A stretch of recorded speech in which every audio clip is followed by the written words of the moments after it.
Ah, damn it, Jess. You told me this place was abandoned. I'm out.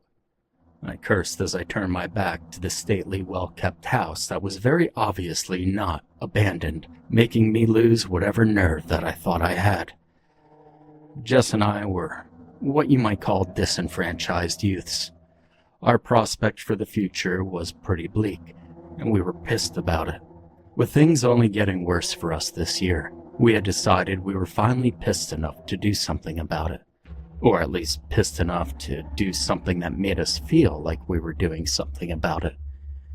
Our plan was to raid what we believed to be an unoccupied home of our town's wealthiest resident, taking anything of value we could carry while tearing the place up to send him a message. Ostensibly anyway, but looking back on it, we were just lashing out, with no real reason to believe one act of petty theft and vandalism would be the impetus for any great social change. It would more likely be the impetus for us spending the rest of the pandemic in prison. I never said it was abandoned, I just said it was unoccupied. Jess insisted as he grabbed me by the shoulder. It's a guest house where Chamberlain keeps his out-of-town guests when his mansion is overflowing with puss. I'm pretty sure Chamberlain's gay, actually, I muttered disinterestedly, turning my attention back to the house to see if there was any merit to what he was saying. It was a squat stone rectangular house that looked to be about 50 feet by 40. 2 stories, plus an attic and a basement. That gave it at least 4,000 square feet of living space, and twice that if the attic and basement weren't just for storing wine and antiques. But it was the spacious, well-landscaped lawn that really made me doubt it was vacant. Weeded flower beds, trimmed bushes, and grass that had clearly been mowed within the last week were enough to make any hooligans looking for an easy target think twice. Now you're missing the point, Az. It's a guest house, and he can't exactly keep his Illuminati bros somewhere shabby now, can he? Jess asked. If it'll make you feel better, we could stake the place out for a bit. But I'm telling you, nobody's home. I let out a reluctant sigh, folding my arms across my chest as I considered the admittedly quiet house. Even if no one's home, there's no way it's not monitored by security, I insisted. It isn't. Chamberlain values his privacy, as anyone who's into as much messed up shit as he is would, Jess claimed. There's no live monitoring, just security cameras that feed into an encrypted on-site hard drive. And how would you know that? I asked skeptically. Listen, there was a news story about it a while back, he replied. There was a whole court case or investigation or something trying to get access to his surveillance footage. It wasn't about this place in particular, but it's how he operates. Look, this is the safest of his properties to target because he doesn't waste his bodyguards here when there are no guests. I mean, what the fuck does he care about the maid and gardener popping in to keep everything looking swanky? No one's going to be watching the camera feed, and even if they do look over, we're covered since we got these.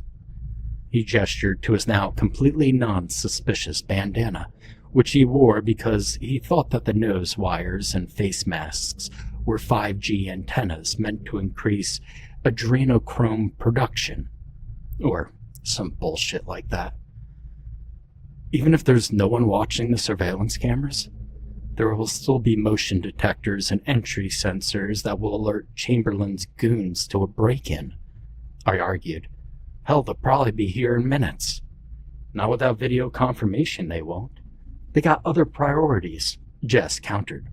Chamberlain's got his mansion, his villa, his financial firm, his luxury apartment building, his hotel, his country club, hell, I think the strip club, and probably shit we don't even know about. His security isn't going to be in a rush to check out what might just be a false alarm on what for him is basically a spare mattress. They'll take their sweet time, which means we can take ours.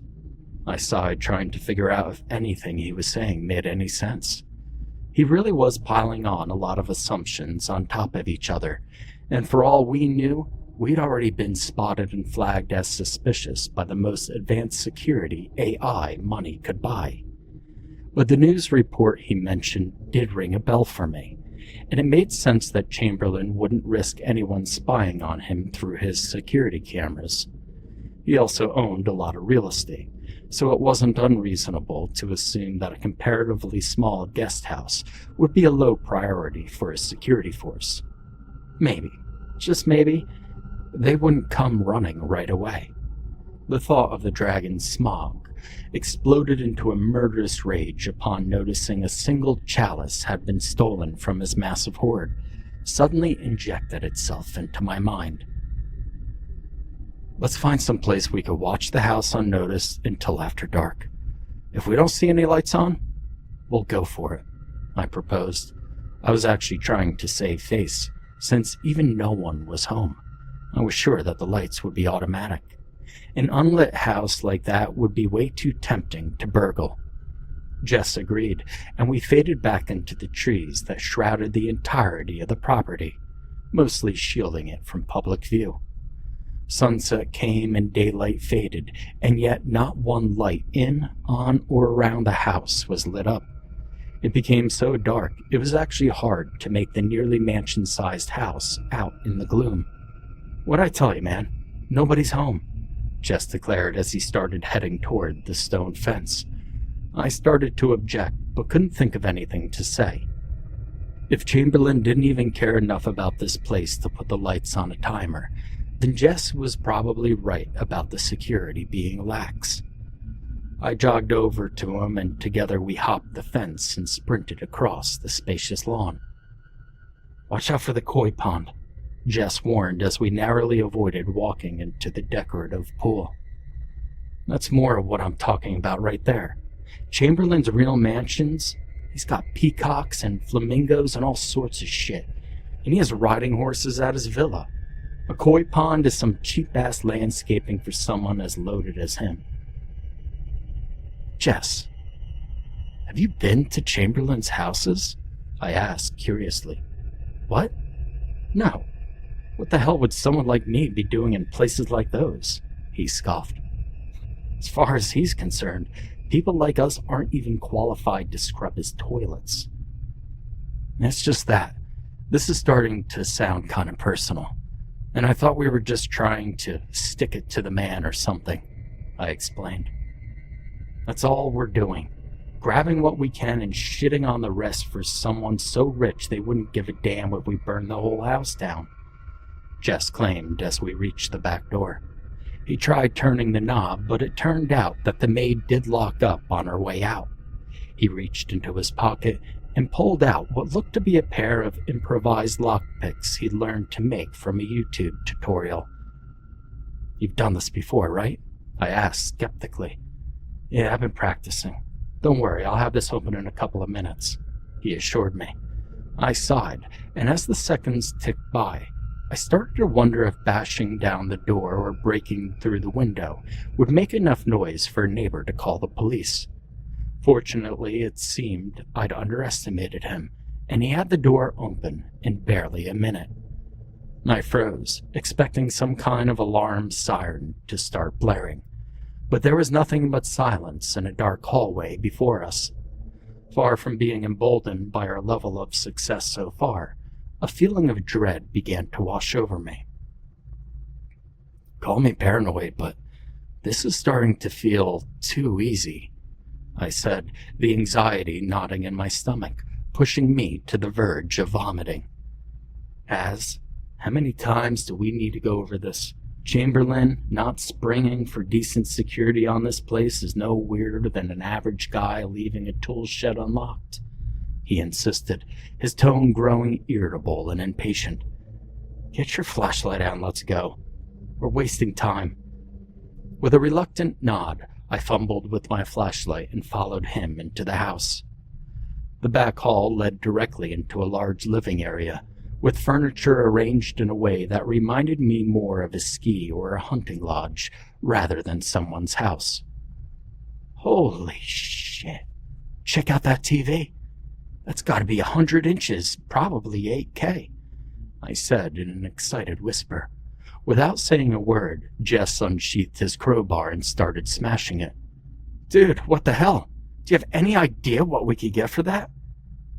"We can't smuggle a 100-inch TV out of here. Use your head." He chastised me as the television fell off its mount and crashed to the ground. He moved his way into the kitchen and started smashing what I could only assume was antique bone china, something which was definitely transportable and pawnable. "Not personal, my ass," I muttered under my breath. Rather than join him in whatever catharsis he was trying to achieve, I slowly moved my flashlight across the living room in the hopes of finding something worth pocketing. My beam settled on a large 19th century portrait above the mantel, depicting three well-dressed businessmen. The one in the middle looked like Chamberlain, tall, slender, and handsome with dark brown hair, dressed all in reds, and that same punchable, smug smirk on his face. I assumed it was his great-grandfather or something. I knew he had roots in somber Mori going back a couple of 100 years or so. The frail man to his right was older, with bushy white hair, pale grayish skin, and a pointed beard and nose. The only thing about him that didn't look old and fragile were his vibrant green eyes. I got an odd sense of déjà vu then, like I'd seen people who looked like that before, but I'd no idea where. The man on the other side of the portrait was the shortest of the three, but also the heaviest, looking to weigh more than the other two put together. There didn't appear to be any neck connecting his round head to his pear-shaped torso, and he had a mustache and hat that were both small enough to be slightly comical. It suddenly clicked in my head that these must be the Crow, Crawley, and Chamberlain that Chamberlain's financial firm was named after. It seemed that the Chamberlain line was the only one still around, an idea that made me more than a little uneasy. "Jess! Hey, Jess!" I hissed, hoping his little temper tantrum in the kitchen was drawing to a close. "What?" he gasped between breaths. "I don't know what's going on with you, and right now I don't care, but I came here for loot," I reminded him. "Let's go upstairs and check the bedrooms for jewelry or something." Jess nodded and sheathed his crowbar.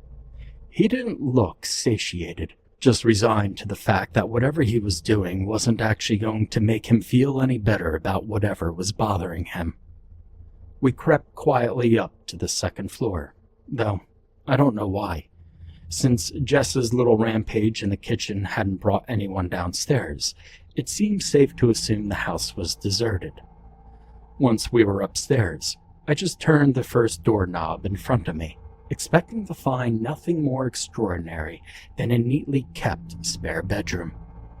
Instead, what I stumbled into was some kind of 19th century laboratory. It ran most of the length of the second floor, and I suspected that maybe it had at one point been multiple adjacent bedrooms, since there were a couple more exits into the hallway further down. There were tall bookshelves holding well over 1,000 hardbound tomes, alongside shorter, sturdier shelves for jars and vials of strange liquids, preserved specimens, and unsettling-looking artifacts. There was a writing desk, a telescope, and 3 workbenches, none of which had any chairs by them. A section of the ceiling was missing at the far end, enabling a mechanical lift to ascend into the attic, and likely down to the lower floors as well. Throughout the room was a haphazard collection of steampunk-looking contraptions of all shapes and sizes, the crown jewel of which was an actual brain in a vat. The brain, along with a little bit of its original spinal cord, was buoyantly suspended in a clear, bubbling liquid. The vat was mounted on a wheeled podium made from dark oak and polished brass. The front side sported several closed panels and an analog interface of glass dials and ebony knobs. Beneath and beside the panel was a pair of shelves, each of which supported a fold-up mechanical arm with a claw grasper. To one side of the vat itself was a polished gramophone horn, and on the other side was a miniature Tesla coil. On the backside, there was an accordion-like bellows, constantly rising and falling, which was presumably what was aerating the vat. But strangest of all, perched on top of the vat was a vintage bowler hat. "What the fuck?" I muttered as I stepped into the room, taking in the bizarre scene as quickly as I could. I spun around to Jess, who looked just as confused as I was. "Did you know about this?" "No way, man. I swear. Man, this is some Jules Verne shit or something," he replied, slowly stepping towards the brain in the vat. "I'm not a doctor, but this brain looks real to me. This thing isn't just some Halloween decoration or something. It's an actual preserved human brain." "That's so fucked up, man. Why would someone preserve an actual person's brain like that?" I asked, shirking away from the abomination and mortified horror. "Well, like I said, Chamberlain's a fucked up dude," Jess replied, a devilish grin spreading across his face. Jess, dude, what are you thinking?" I asked, already knowing what he was going to say. "Only that this freaky thing here must be a hell of a lot more irreplaceable than some TV and some dishes," he answered, raising his crowbar to smash the vat to smithereens. Before I could object, the Tesla coil sprang to life and shot him with a bolt of indigo electricity, sending him tumbling backwards and crashing to the floor. "What the fuck?" he screamed, clutching his torso in agony. The brain began to glow with a ghostly blue aura, tendrils lapping out of the vat like a plasma ball, and the podium rolled itself on creaking wheels towards us. "Well, lads, I was hoping not to have to play my hand, but you've gone ahead and forced the issue," a monotone voice boomed from the gramophone horn. "Jesus Christ, you're alive!" I screamed. "Better, alchemically reanimated," it boasted. "A proprietary concoction of photoplasmonic rejuvenatives and protectorants was all that was required to keep me from the dread Persephone's realm." I told myself that it couldn't be real, that it was some remote-controlled prop someone was using to scare us. But the brain, the undeniably real human brain, was able to move about inside the vat with the ease of lively fish. It was moving itself with the inexplicable aura that flickered when it spoke. I tried to think of everything I could about cryogenics and brain-computer interfaces to find some possible, rational explanation, but there wasn't one. I was staring at a glowing, disembodied, still-conscious brain in a vat that was telepathically controlling a clockwork, lightning-shooting automaton. "Run!" Jess gasped, pleading with me to leave him behind. I wasn't ready to leave him just yet, though, so I tried dragging him toward the door. Another bolt from the Tesla coil not only slammed the door shut, but locked it as well, demonstrating far more precision than should have been possible. "I'm sorry, gents, but I'm afraid an Irish goodbye is quite off the table," the brain informed us. "Allow me to properly introduce myself, then. I'm Professor Woodtaker C. Crowley, or at least what's left of him, occult scholar, alchemical consultant, and silent partner in the enterprises of Seneca Chamberlain." "Silent partner?" I scoffed. "The thing had the volume control of Dalek." I scoffed. "The thing had the volume control of a Dalek." "I'm aware of the irony of that title," it screeched. "Your friend is dying, so I'd advise you to watch the sass if you expect any help from me." I looked down to take a good look at Jess and saw that the brain was right. He was bleeding out, no doubt about it. I nodded my head in somber agreement, slowly rising to my feet and lifting my hands over my head. "Can you help him?" I asked softly. "No, please. I know what this thing does to people. I won't be one of its experiments," Jess ranted as he coughed up blood. "But you make it sound like I'm some sort of mad scientist." The glowing brain in the vat chuckled through its gramophone, the pattern of arcing light forming the outline of a smile. As horrifying as it was to look at it, the implications of what Jess had said sunk in nonetheless. "You know what this thing does?" I asked him coldly. "Jess, what the fuck have you gotten us into?" "No, I lied, I'm sorry. I was in pretty deep with Chamberlain, but that's over now, and I swear to God I didn't know that this was where he kept that thing," Jess screamed as the red splotch on his chest grew larger. "Struggle all you want, boy. You'll only bleed out faster," Crowley said as he wheeled over to his shelf of potions. His bronze graspers unfolded and began preparing a syringe. "Do you feel him yet? Cold Hades grasping at you, pulling you down to his underworld. You don't want to spend eternity there. Trust me, I know. But one shot of this to your brainstem and your consciousness could stay bound to your central nervous system forever. Granted, if you've yet to master astral projection, the experience seems to be, well, less than idyllic. But I'll leave it to the philosophy majors to debate if it's worse than literal hell." Don't let him stick me with that stuff, man," Jess pleaded, tears of existential terror streaming down his cheeks. Crowley was coming straight at us now, his Tesla coil already crackling, ready to put either of us down in an instant if he needed to. My eyes darted around wildly for any possible weapons, but the only things within reach were monstrous deformities preserved in formaldehyde. I grabbed one and held it out like a crucifix between us and Crowley, hoping he was smart enough to realize what I was threatening him with. "What are you doing?"